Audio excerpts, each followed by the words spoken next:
National Security Advisor Robert O'Brien sits down with One America News for a very intimate look into his time with the Trump administration. Here's One America's chief White House correspondent, Rion. 1 year ago, you were the head of hostage affairs at State Department. You stepped into the White House and took over as National Security Advisor. Talk about the NSC that you inherited from McMaster and Bolton and the NSC we have today.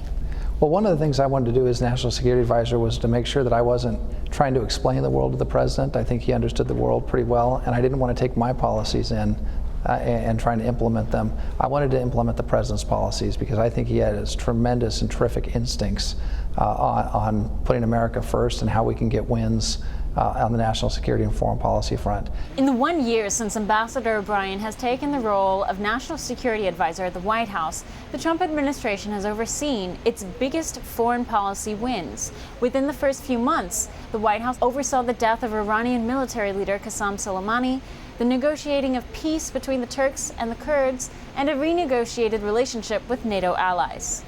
Every president in my lifetime has said the Europeans have to pay their fair share to defend Europe against Russia, but they never have. President Trump said, you need to do it, I'm really serious this time, and the Europeans realized that we were serious, and he secured $400 billion in additional spending from non-US NATO allies over the course of the next 10 years to defend Europe and defend the world. A move meant to stymie the pervasive influence of Russia and China in Europe. Not to mention the impact NATO has had in the Middle East as a result of President Trump's insistence NATO take a more active role. We're now seeing more NATO troops in Afghanistan and Iraq as a result. Another big win for the president. A great win for America, a great win for the world.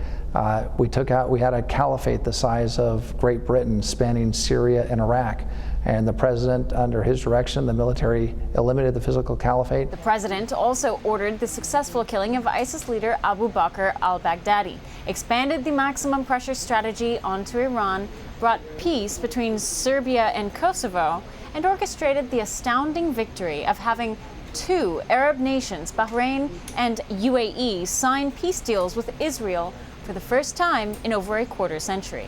He stood up to China for the first time in 40 years and put tariffs on Chinese goods to require them to treat us fairly, to stop stealing American high tech, to stop stealing our intellectual property, to stop dumping goods in the U.S., to stop manipulating their currency.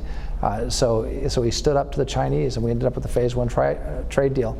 O'Brien says he is optimistic that so long as President Trump gets a second term, a phase two deal with China is absolutely on the horizon.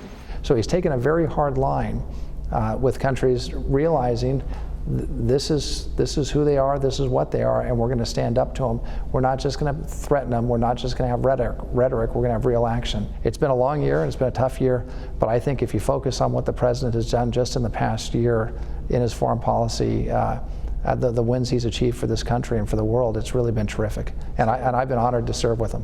Are you having fun yet? This is it's a great opportunity to work with the president, with his team, and what makes it fun is getting wins for the American people, and we're seeing that with the president's policies. Ambassador O'Brien, thank you so much. Thank you, Chanel. Want to see more videos like this? Click on the link below and subscribe to One America News on YouTube, and call your cable provider and kindly demand that One America News is added to your lineup. Call and subscribe today.